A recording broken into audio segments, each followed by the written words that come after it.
Hello friends, welcome to ಒಕ್ಕಲಿಗರ kitchen log. ನೋಡಿ, ನಾನಿವತ್ತು ಪ್ಲ್ಯಾಂಟ್ ಲಾಗ್ ಮಾಡ್ತಿದ್ದೀನಿ. ನೋಡಿ, ಬೆಳಗ್ಗೆ ಇಲ್ಲಿ ನೋಡಿ, ಇದು ಹಾಲು ಸೊಪ್ಪು ನೋಡ್ತಾ ಇದ್ದೀರಲ್ಲ. ಈ ಹಾಲು ಸೊಪ್ಪನ್ನ ನಾನು ಆ್ಯಕ್ಚುಲಿ ಹೆಂಗೆ ಮಾಡಿದ್ದೀನಿ ಅಂತ ಅಂದರೆ, ಬಿಡಿಸ್ಕೊಂಡ್ಮೇಲೆ ಅದರ ಬೇರೆ ಎತ್ಕೊಂಬಂದು ಇಕ್ಕಿದ್ದೆ ನಾನು. ನೋಡಿ ಎಷ್ಟು ಚೆನ್ನಾಗಿ ಬಂದಿದೆಯಲ್ಲ, ಸೂಪರಾಗಿ ಬಂದಿದೆ. ನಿಜವಾಗ್ಲೂ ಹಿಂಗೆ ಬರುತ್ತೆ ಅಂತ ನಾನು ಇಮ್ಯಾಜಿನ್ ಮಾಡ್ಕೊಂಡಿರಲಿಲ್ಲ. ನೋಡಿ, ಇದ್ರ ಜೊತೆಗೆ ಒಂದು ಆನಿಯನ್ ಅಂತ ದಪ್ಪದ ಈರುಳ್ಳಿ ಅದು ಮೊಳಕೆ ಬಂದಿದೆ, ಎತ್ಕೊಂಬಂದು ಇಕ್ಕಿದ್ದೆ. ನೋಡಿ, ಅದು ಒಂದು ಈರುಳ್ಳಿ ಹೂವು ಬಿಟ್ಕೋತಾ ಇದೆ. ನೋಡಿ, ಈ ಹಾಲು ಸೊಪ್ಪಂತ ನೋಡಿ ಎಷ್ಟು ಚೆನ್ನಾಗಿ ಬಂದಿದೆಯಲ್ಲ. ನಿಜವಾಗ್ಲೂ ಈ ಥರ ಬರುತ್ತೆ ಅಂತ ನಾನು ಅಂದ್ಕೊಂಡೇ ಇರಲಿಲ್ಲ. ಆ್ಯಕ್ಚುಲಿ ನಾನು ಇದು ಬೀಜ ತಂದು ಮಾಡ್ಕೋಬೇಕು ಅಂತ ಇದ್ದೆ. ಅದು ನೋಡಿ ಎಷ್ಟು ಸೂಪರಾಗಿ ಬಂದಿದೆಯಲ್ಲ ಫ್ರೆಂಡ್ಸ್. ನೋಡಿ, ಒಂದು 5-6 ಬೇರು ಇಕ್ಕಿದ್ದೆ. ನೋಡಿ, ಇಲ್ಲಿ 5-6 ಬೇರು ಇಕ್ಕಿದ್ದೆ. ಎಲ್ಲದರಲ್ಲೂ ಬಂದಿದೆ, ಪರವಾಗಿಲ್ಲ. ಎಲೆಗಳು ತುಂಬ ಚೆನ್ನಾಗಿ ಬಂದಿದೆ. ಒಂದು ದಿನದಕ್ಕೆ ಯೂಸ್ ಆಗುತ್ತೆ, ಏನು ತೊಂದರೆ ಇಲ್ಲ. ಇದು ನೋಡಿ, ಇಲ್ಲಿ ಮೆಂತ್ಯ ಸೊಪ್ಪು. ಈ ಮೆಂತ್ಯ ಸೊಪ್ಪಿಗೆ ನೋಡಿ, ಈ ಮೆಂತ್ಯ ಕಾಳು ಹಾಕಿ ಒಂದು 10 ಡೇಸ್ ಆಯಿತು. ನೋಡಿ ಎಷ್ಟು ಚೆನ್ನಾಗಿ ಬಂದಿದೆಯಲ್ಲ. ನೋಡಿ, ಈ ಮೆಂತ್ಯ ಸೊಪ್ಪಿಗೆ ನಾನು ಫರ್ಟಿಲೈಸರ್ ಏನು ಹಾಕಿದ್ದೆ ಅಂತಂದರೆ, ಆ ಊರಿಂದ ತಂದಿದ್ದು ಗೊಬ್ಬರ ಆಯಿತು, ಆ ಗೊಬ್ಬರ ಹಾಕಿದ್ದೆ. ಮತ್ತು ಅಕ್ಕಿ ತೊಳಿತೀವಲ್ಲ ನೀರು, ಆ ನೀರನ್ನು ಹಾಕಿದ್ದೆ. ನಾನು ಈ ಅಕ್ಕಿ ತೊಳೆದ ನೀರು ಎಲ್ಲ ಪ್ಲ್ಯಾಂಟ್ಸ್ಗೂ ಹಾಕ್ತೀನಿ. ಅದರಲ್ಲಿ ಅವರು ಅಕ್ಕಿಗೆ ಪಾಲಿಷ್ಗಂತ ಯೂಸ್ ಮಾಡಿರ್ತಾರಲ್ಲ, ಸೊ ಅದು ಕೆಮಿಕಲ್ ಯೂಸ್ ಮಾಡಿರ್ತಾರೆ ಅಲ್ವಾ, ಅಕ್ಕಿ ಪಾಲಿಷ್ಗಂತ. ನೋಡಿ, ಆ ಪಾಲಿಷ್ನ ಹೊಟ್ಟೆಗೆ ಹೋದರೆ ಹೇಗಿರುತ್ತೆ ಅಂತ ನೋಡಿ. ಅದನ್ನ ಚೆನ್ನಾಗಿ ತೊಳೆದು, ಆ ನೀರು ತೊಳೆದಿರೋವಂಥ ನೀರನ್ನ ಎತ್ಕೊಂಬಂದು ಹಾಕಿರೋದು. ನೋಡಿ ಎಷ್ಟು ಚೆನ್ನಾಗಿ ಬಂದಿದೆ ಮೆಂತ್ಯ ಸೊಪ್ಪು. ನೋಡಿ, ಇಲ್ಲಿ ಇನ್ನೊಂದು ಪಾಟ್ ಇದೆ, ಇದರಲ್ಲೂ ಅದೊಂದು ಚಿಕ್ಕ ಪಾಟು, ಇದರಲ್ಲೂ ಹಾಕಿದ್ದೀನಿ.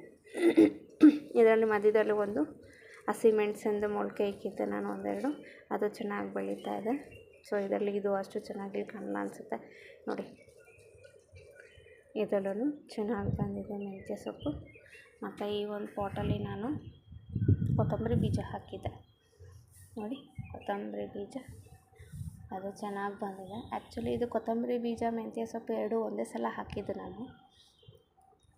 ಆ ಕೊತ್ತಂಬರಿ ಸ್ವಲ್ಪ ಲೇಟು ಬೆಳೆಯೋದು. ನೋಡಿ, ಅದು ಮೆಂತ್ಯ ಸೊಪ್ಪು ನೋಡಿ ಎಷ್ಟು ಬೇಗ ಬೆಳ್ಕೊಂಡಿದೆ. ಇದರಲ್ಲೇ ನೋಡಿ ಎಲ್ಲ ಒಟ್ಟಿಗೆ ಹಾಕಿದ್ದು. ಇದರಲ್ಲೇ ನೋಡಿ ಎಷ್ಟು ಸ್ವಲ್ಪ ದೊಡ್ಡದಾಗಿದೆ. ಬಟ್ ಇನ್ನು ಕೊತ್ತಂಬರಿಗೆ ಸ್ವಲ್ಪ ಟೈಮ್ ಬೇಕು, ಇದಕ್ಕೂ ಎನಿಹೌ ಚೆನ್ನಾಗಿ ಬಂದಿದೆ. ಇದರಲ್ಲೂ 1-2 ಹಸಿಮೆಣಸಿನ್ಕಾಯ್ದು ಮೊಳಕೆ ಇಕ್ಕಿದ್ದೀನಿ, ಅದು ಬೆಳೀತಾ ಇದೆ ಚೆನ್ನಾಗಿ. ನೋಡಿ, ಇದೊಂದು ಹೆಸರು ಕಾಳು ಗೊತ್ತಲ್ಲ, ಈ ಒಂದು ಕೊತ್ತಂಬರಿ ಬೀಜದ ಜೊತೆ ಇದು ಬಂದುಬಿಟ್ಟಿದೆ. ಸೊ ಇದು ಹೆಸರು ಕಾಳಿಂದು ಬೆಳೀತಾ ಇದೆ. ನೋಡೋಣ, ಬೆಳೆಸ್ತೀನಿ. ಇದು ಹೇಗೆ ಬೆಳೆಯುತ್ತೆ, ಹೆಂಗೆ ಬಿಡುತ್ತೆ ಅಂತ ಗೊತ್ತಿಲ್ಲ, ನೋಡೋಣ. ಅದ್ರ ಜೊತೆ ಇತ್ತು ನಾನು ಹಾಕಬೇಕಾದ್ರೆ. ಇನ್ನೂ ಸುಮಾರು ಕಾಳಿತ್ತು, ಅದು ಬಂದಿಲ್ಲ. ಇದು ಒಂದೇ ಒಂದು ಬಂದಿದೆ. ನೋಡೋಣ ಹೇಗೆ ಬರುತ್ತೆ ಅಂತ ಫ್ರೆಂಡ್ಸ್. ಚೆನ್ನಾಗಿದೆಯಲ್ಲ. ನೋಡಿ, ಇದಕ್ಕೂ ಅಷ್ಟೇ, ಈ ಕೊತ್ತಂಬರಿ ಬೀಜಕ್ಕೂ ನಾನು ಈ ಮೆಂತ್ಯಗೆ ಏನು ಹಾಕ್ತೀನಿ ಅದನ್ನೇ ಫರ್ಟಿಲೈಸರ್ ಹಾಕಿರೋದು. ಚೆನ್ನಾಗಿ ಅಂದರೆ ಈ ಕೊತ್ತಂಬರಿ ಬೀಜಕ್ಕೆ ಬೆಳಗ್ಗೆನೇ ನೀರು ಹಾಕಬೇಕು. ಬಿಸಿಲೊತ್ತಲ್ಲಿ ಹಾಕಿದ್ರೆ ಅದು ಚೆನ್ನಾಗಿ ಬೆಳೆಯಲ್ವಂತೆ. ಥಂಡಿ ಟೈಮ್ ಅಂದರೆ ಅಲ್ಲಿ ಮಾರ್ನಿಂಗ್ ಈವ್ನಿಂಗ್ ಚೆನ್ನಾಗಿ ನೀರು ಹಾಕಬೇಕು. ಬಿಸಿಲೊತ್ತಲ್ಲಿ ಹಾಕಿದ್ರೆ ಚೆನ್ನಾಗಿ ಬೆಳೆಯಲ್ಲ ಅಂತ ಹೇಳ್ತಾಯಿದ್ರು. ನೋಡಿ, ಚೆನ್ನಾಗಿದೆಯಲ್ಲ. ಇದಕ್ಕೂ ಅಷ್ಟೇ, ಏನು ಫರ್ಟಿಲೈಸರು ಊರಿಂದ ತಂದಂಥ ಗೊಬ್ಬರ ಮತ್ತು ಅಕ್ಕಿ ತೊಳೆದಂಥ ನೀರನ್ನೇ ನಾನು ಯೂಸ್ ಮಾಡೋದು. ಎಲ್ಲ ಪ್ಲ್ಯಾಂಟ್ಸ್ಗೂ ಯೂಸ್ ಮಾಡ್ತೀನಿ ನಾನು ಇದನ್ನು. ನೋಡಿ, ಇದಿಷ್ಟು.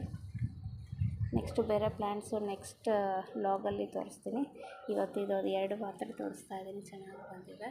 ಇವಾಗ ಬಿಸಿಲಾಗ್ತಿದೆ, ಸಾಕು. ಸರಿ ಫ್ರೆಂಡ್ಸ್, ನಿಮಗೆ ಈ ವಿಡಿಯೋ ಇಷ್ಟ ಆದರೆ ಶೇರ್ ಮಾಡಿ, ಸಬ್ಸ್ಕ್ರೈಬ್ ಮಾಡ್ಕೊಳ್ಳಿ, ಕಾಮೆಂಟ್ ಸೆಕ್ಷನಲ್ಲಿ ಕಮೆಂಟ್ ಮಾಡೋದು ಮರಿಬೇಡಿ. Thank you friends, take care.